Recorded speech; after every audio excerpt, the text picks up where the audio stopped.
गांव में बनी यह कोठी सब गांव वालों में हैरानी का मुद्दा बनी हुई थी, जिसकी वजह थी सेना का एक रिटायर फौजी जो इसका मालिक था। उसने फौज की नौकरी छोड़कर इस गांव में ज़मीन खरीदकर अपने रहने के लिए इसे बनवाया था। फौजी का नाम शमशेर सिंह था। बड़ी बड़ी मूछें और गोल गोल राज भरी आँखें, सीने पर लटकता हुआ एक सुनहरी मेडल जिसे सरकार ने उसकी सेवा से खुश होकर उसे इनाम में दिया था। इसे वह बड़ी ही शान के साथ लोगों के बीच दिखाया करता था। फौजी शमशेर सिंह की कोठी में कई नौकर काम करते थे, जो ज़्यादातर कोठी के अंदर ही रहते थे। नौकर नौकरानियाँ का यह स्टाफ शमशेर सिंह अपने साथ शहर से ही लेकर आया था। गांव के कुछ लोगों का मानना था कि फौजी शमशेर सिंह गांव की बहू बेटियों पर बुरी नज़र रखता है, तभी तो मुँह अंधेरे ही खाकी रंग का कच्छा पहनकर एक हाथ में कुत्ते की चैन पकड़कर उसे टहलाने के बहाने से शौच गई और घाट पर नहाती हुई औरतों को अपनी गोल आँखों से घूरने निकल पड़ता है। पर कुछ लोग कहते हैं कि फौजी का परिवार एक सड़क हादसे में मारा गया था। इसी दुख में उसने नौकरी छोड़ दी और यहाँ शांति की तलाश में रहने आ गया है। मंगलू भी इसी गांव में अपनी पत्नी सरोज और 3 बेटियों के साथ रहता था। उसकी बड़ी बेटी रमिया की उम्र 18 साल थी। दूसरी बेटी का नाम श्यामा था और वह अभी 14 साल की थी। तीसरी बेटी मुन्नी अभी 8 साल थी।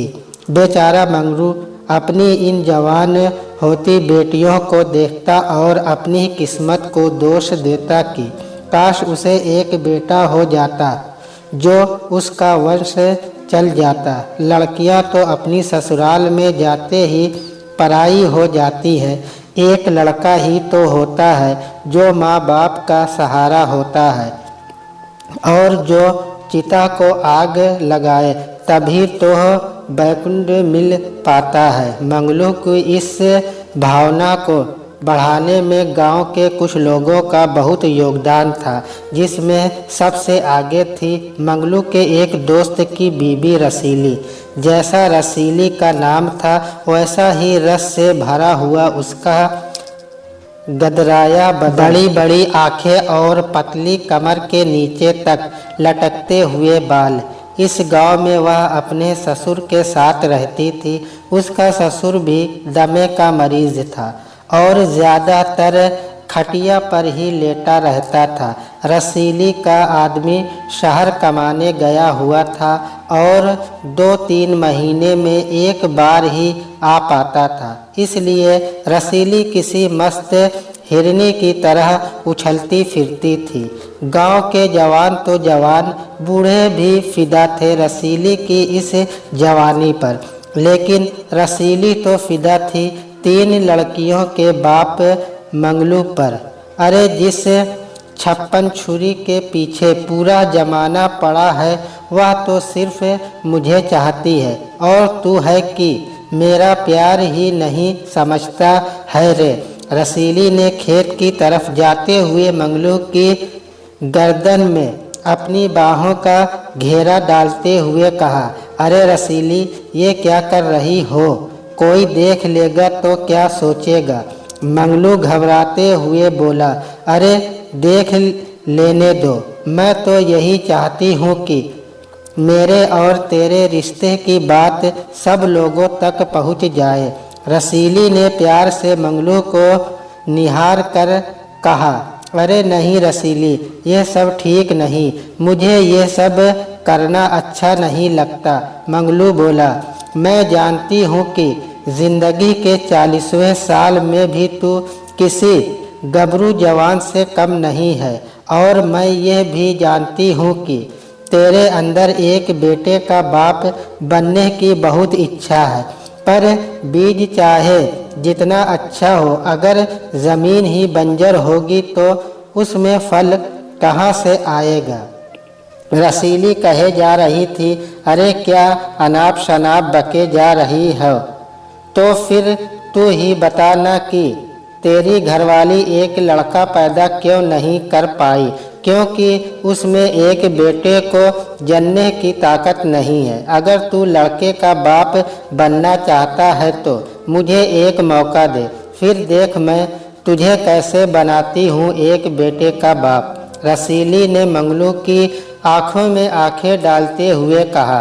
मंगलू वैसे तो औरत खोर नहीं था, पर रसीली जैसी मस्त औरत का न्योता तो शायद ही कोई मर्द अस्वीकार कर सकता। और फिर मंगलू के अंदर एक बेटे का बाप बनने की तीव्र इच्छा भी बलवती तो ही थी।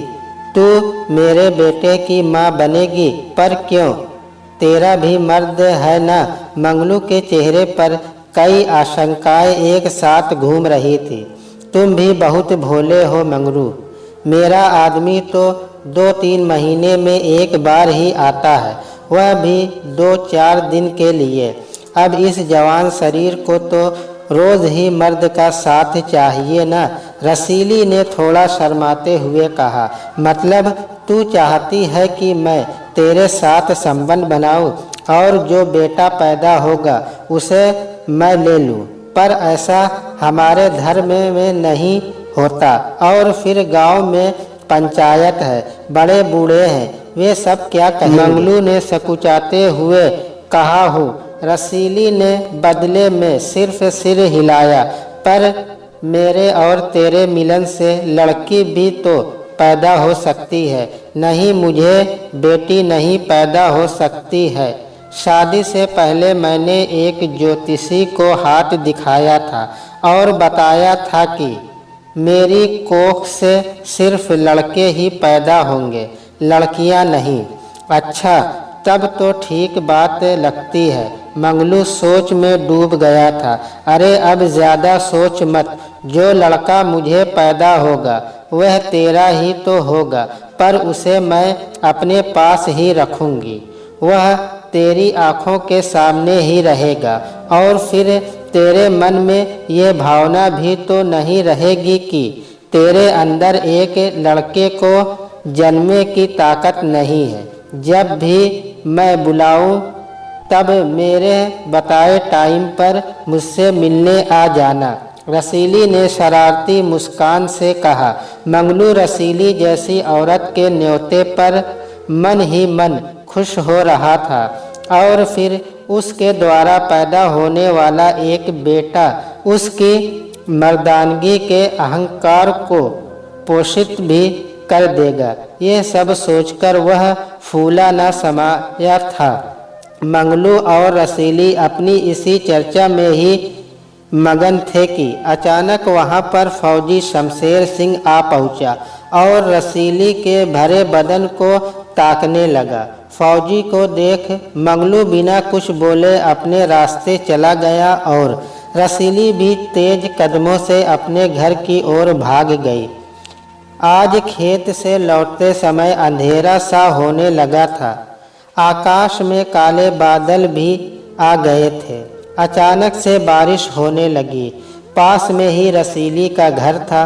मंगलू ने सोचा कि जब तक बारिश हो रही है कुछ देर जाकर पनाह ले लूं। रसीली के ससुर खा पीकर सो गए थे। रसीली ने काली साड़ी पहन रखी थी जिसमें से उसका गोरा बदन झलक रहा था और उस पर बारिश की बूंदें रसीली के आकर्षक को और बढ़ा रही थी। रसीली को जैसे मुँह मांगी मुराद मिल गई थी और वह मंगलू से जाकर चिपक गई। मंगलू और रसीली के बीच अब कोई पर्दा ना रहा। रसीली की जवानी में मस्त मंगलू बार बार एक लड़के का बाप बनने की सोच से और उत्साहित हो उठता था, जो रसीली को और भी रोमांचित कर जाता था। बाहर की बारिश थम चुकी थी और दो जिस्मों का तूफान भी। दोनों की झिझक भी खत्म हो गई थी। उस दिन के बाद जब भी मौका मिलता वो दोनों जमकर मस्ती करते। पर रसीली बहुत चालाक औरत थी। वह गर्भ निरोधक गोलियों का इस्तेमाल करती थी, जिसके चलते उसे बच्चा नहीं ठहरता था। वह तो बस मंगलू में अपने अकेलेपन और मौज मस्ती का इलाज ढूंढ रही थी। जब कुछ महीने बीत चले और रसीली ने बच्चा ठहरने की खबर नहीं सुनाई तो मंगलू ने उससे कहा, सुन रसीली, महीने से मैं तुम्हारे घर आ रहा हूँ और अनेक बार हमने जिस्मानी संबंध बनाए हैं, पर अभी तक तुझे बच्चा क्यों नहीं ठहरा? अरे अब तुम 40 साल के हो गए हो, अब तुम में 25 साल के मर्द वाली रवानी तो रही नहीं। गांव के और गबरू जवान लड़कों को देखो, जमीन में पैर मार दे तो पानी निकल आए। अब तुम अपनी लटकी शक्ल देख लो, लगता है 60 साल के हो गए हो। अरे ज़रा बादाम घोटो, ज़रा बदन बनाओ, लड़का पैदा करना आसान है क्या? जब रसीली ने कई बार इस तरह मजाक किया तो मंगलू का मन रसीली से पूरी तरह हटता चला गया। उसने समझ लिया था कि रसीली एक खूंटों से बंधी रहने वाली गाय नहीं है, बल्कि उसे तो अपनी मस्ती के लिए नए नए आशिक चाहिए। मन में ऐसा ख्याल आते ही मंगलू सीधा गांव के बीच बने पीपल देवता के चौतरे पर पहुंचा और माफ़ी मांगी कि अब वह फिर कभी रसीली की तरफ आंख उठाकर भी नहीं देखेगा। जब चौतरे से मंगरू नीचे उतरा तो अपने सामने फौजी को खड़ा देख चौंक गया। नमस्ते फौजी साहब, नमस्ते। अरे भाई, पीपल देवता से क्या मांग रहे हो? तुम्हारे गांव के बाहर एक बहुत बड़े तांत्रिक आकर ठहरे हुए हैं, जो हाथ देखकर ही किसी का भी आगा पीछा सब बता देते हैं और बदले में कुछ लेते भी नहीं। जाओ, उनसे जाकर मिल लो। हो सकता है कि तुम्हारा कल्याण भी उनके हाथों हो ही जाए। फौजी ने अपना ज्ञान बांटा। मंगलू अंदर से टूटा हुआ था और जब इंसान अंदर से टूटा होता है तो धर्म और तांत्रिकों में उसकी दिलचस्पी अपने आप ही बढ़ जाती है। मंगलू तांत्रिक से जाकर मिला और जब वापस आया तो उसके चेहरे पर खुशी की हल्की सी रेखा साफ देखी जा सकती। शायद उस तांत्रिक ने मंगलू को खुश रहने की कोई तरकीब बता दी थी, तभी तो वह अपनी पत्नी पर भी बात बात में चिल्लाता नहीं था। पर मंगलू की यह खुशी ज़्यादा दिन तक न रह पाई। एक दिन जब वह शाम ढले घर वापस आया तो उसकी पत्नी रो रो कर हलकान हुई जाती थी। अरे क्या हुआ, क्यों रोए जा रही हो? अरे रमिया के पापा, रमिया को तुम्हारे पास खाना देने को भेजा था। अब शाम होने को आई पर अभी तक वह लौट कर नहीं आई है। सियानी लड़की है, कहीं कोई ऊंच नीच हो गई तो हम ज़माने को क्या मुंह दिखाएंगे। क्या कहा? रमिया घर नहीं लौटी? अभी जाकर देखता हूँ, कहकर मंगलू घर से बाहर निकल गया। कुछ घंटे बाद पसीना पोंछता हुआ मंगलू अपना मुंह लटका कर वापस आ गया और अपनी पत्नी सरोज से बोला, रमिया की माँ, लगता है कि रमिया हम लोगों को छोड़कर कहीं चली गई है।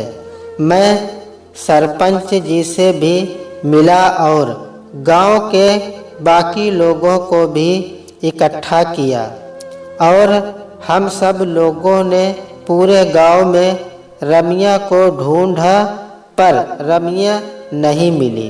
रमिया के घर छोड़कर जाने वाली बात उसकी माँ को हजम नहीं हो रही थी, पर उसके पास इन बातों को मान लेने के अलावा कोई चारा भी तो नहीं था।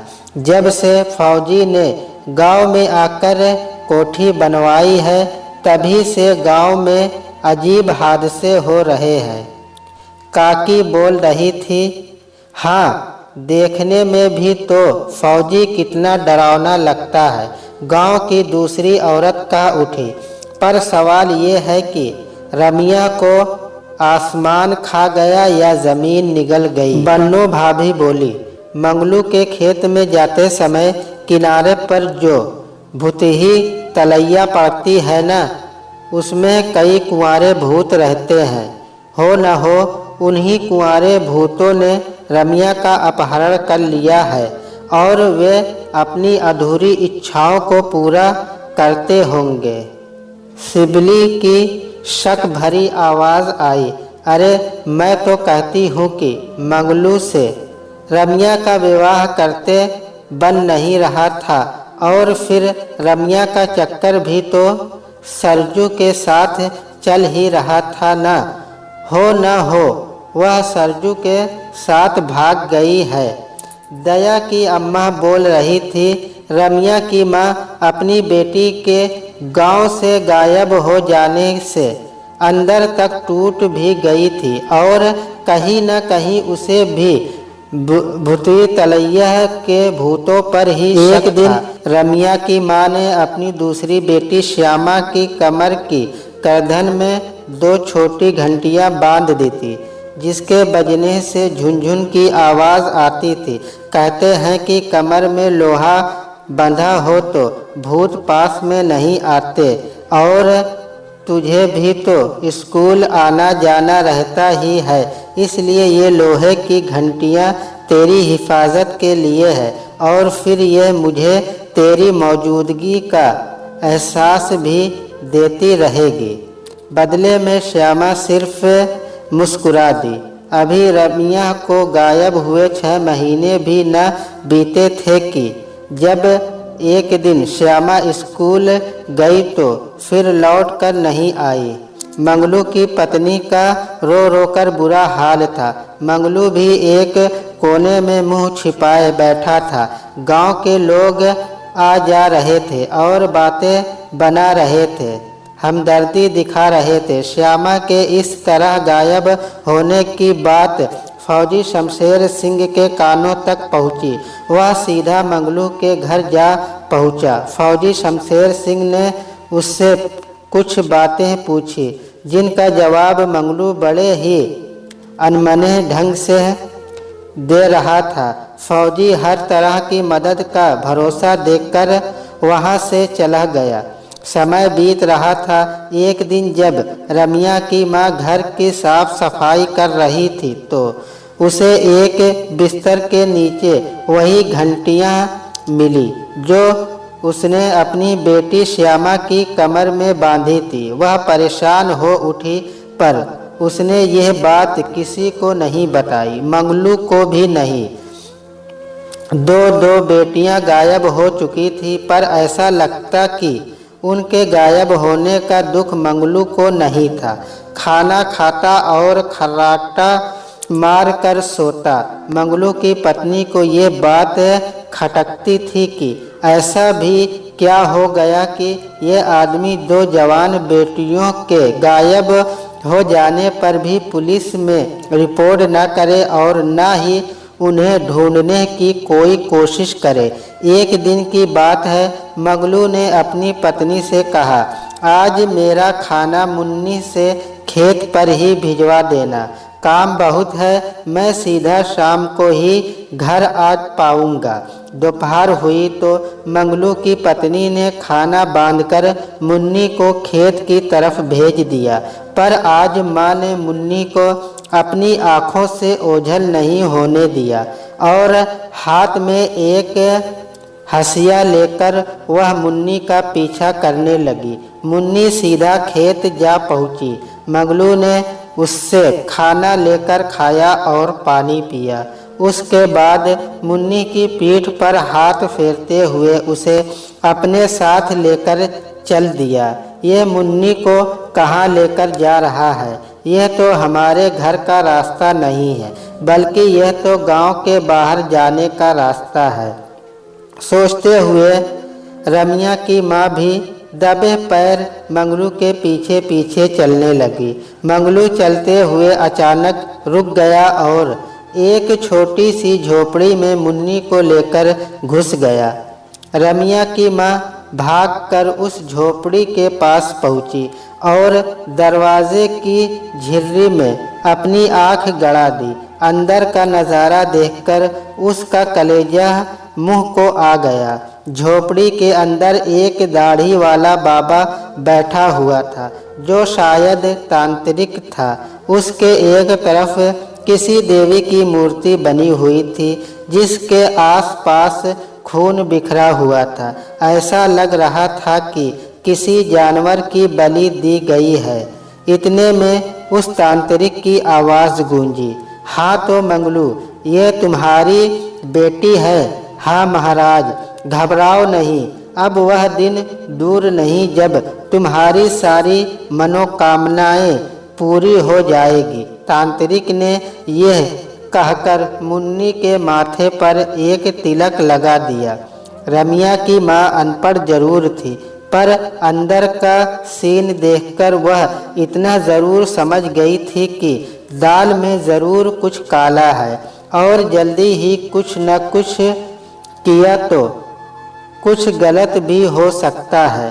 ऐसा सोचकर वह फिर से गांव की तरफ मदद लेने भागी। सबसे पहले फौजी शमशेर सिंह की कोठी पड़ती थी और फौजी अपनी कोठी के बाहर अपनी जीप की सफाई करवा रहा था। रमिया की माँ ने फौजी को देख मदद की गुहार लगाई और एक ही सांस में सारी कहानी कह सुनाई। फौजी दिल का अच्छा था। वह तुरंत ही उस तांत्रिक की झोपड़ी की तरफ भाग चला और तांत्रिक की झोपड़ी का दरवाज़ा खोला तो वहाँ पर तांत्रिक ने मुन्नी के मुंह और आँखों पर पट्टी बांधी हुई थी।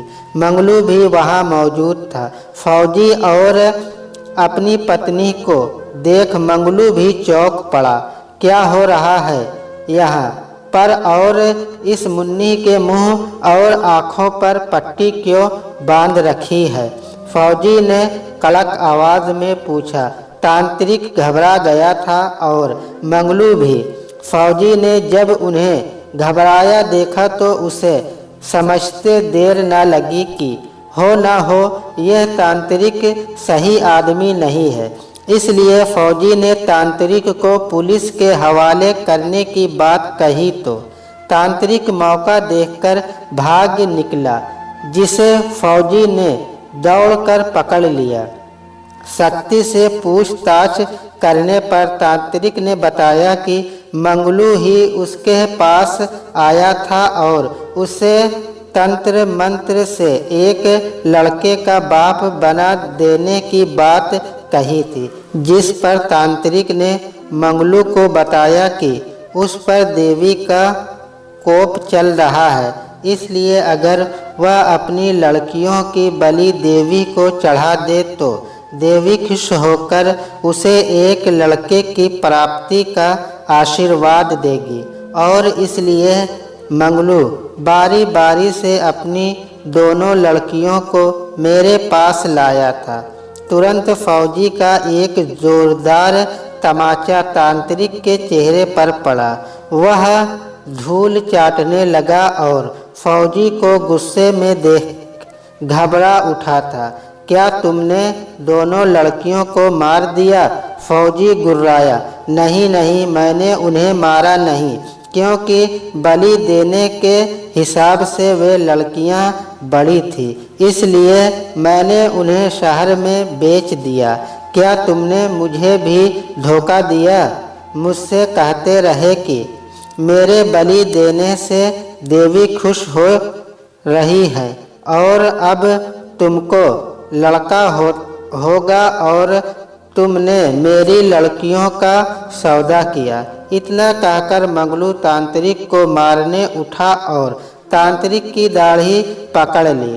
पर ये क्या, दाढ़ी तो मंगलू के हाथ में ही रह गई। यानी वह तांत्रिक तो नकली ही था, जो तंत्र मंत्र और गांव वालों की धार्मिक कमजोरी का नाजायज फायदा उठाकर लड़कियों को देह धंधे में ढकेलने के लिए शहर में बेच देता था। फौजी ने अब तक पुलिस बुला ली थी और पुलिस ने उस नकली तांत्रिक को गिरफ्तार कर लिया। कुछ ही देर में रसीली भी और गांव वालों को लेकर वहां आ गई थी। रसीली ने मंगलू की तरफ नफरत से देखा और बोली, मैं तो अकेली थी, इसलिए किसी दूसरे मर्द के शरीर का सहारा लिया, पर तुम्हारे पास तो सब था, एक बीवी 3 बेटियां, पर फिर भी तुम रुठवादी लोगों के चक्कर में फंसकर एक बेटे की चाह में कितना गिर गए। शिबली ने सारा माजरा समझते हुए कहा, अरे फौजी साहब तो बहुत अच्छे आदमी निकले और हम सब तो उनको ही गलत समझ रहे थे। उसकी ये बात सुनकर फौजी चौंक गया, पर बिना मुस्कुराए नहीं रह सका। अब रमिया की माँ सरोज की बारी थी। वह भी धीमी आवाज में बोली, लड़के की चाह हमको भी थी, पर जब हमारी कोख से लड़कियों ने जन्म लिया तब हमने इन्हें ही अपना सब कुछ मान लिया, पर तुमने तो हद ही कर दी। अरे भला कोई अपनी लड़कियों को लड़के के लिए दांव पर लगाता है क्या? अब तो समय बदल गया है रमिया के पापा, फिर भी तुमने ऐसा किया। मेरी रमिया और श्यामा कहाँ और किस हाल में होंगी? आप घबराइए नहीं, आपकी बेटियां जहाँ भी होंगी हम सब मिलकर उन्हें ढूंढ निकालेंगे। फौजी शमशेर सिंह बोला। सबकी निगाहें मंगलू की तरफ थी, जो एक बेटे की चाह में अपनी 2 बेटियों को गंवा बैठा था और अब अपने किए पर पछता रहा था, पर अब शायद बहुत देर हो चुकी थी।